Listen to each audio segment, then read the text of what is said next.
Hi అండి, work blouse stitching part 4 అండి. ఈ వీడియోలో ఫ్రంట్ పార్ట్కి డాట్స్ ఎలా పట్టుకోవాలో చూద్దాము.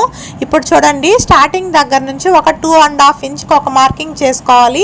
అక్కడ నుంచి 1.5 ఇంచు, మళ్ళీ అక్కడ నుంచి 1.5 ఇంచ్కి మార్కింగ్ చేసుకొని మిడిల్ మార్కింగ్ దగ్గర నుంచి 2.5 ఇంచ్కి మార్కింగ్ చేసుకోవాలండి మెయిన్ డాట్ కోసము.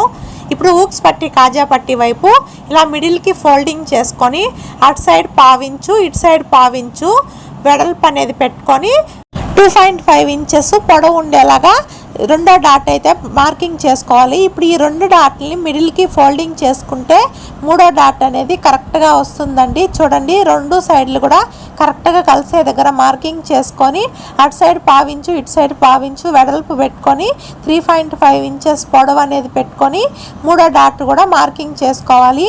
డాట్స్ ఇలా స్టిచ్ చేసుకున్నట్లయితే మనకి షేప్ అనేది రౌండ్గా నీట్గా వస్తుందండి.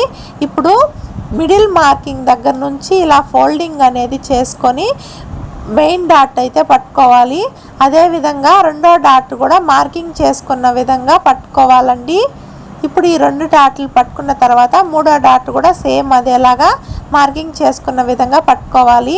చూడండి, ఇంకొక పార్ట్కి అయితే నేను మార్కింగ్ చేయకుండానే ఎలా పట్టుకోవాలో చూపిస్తాను.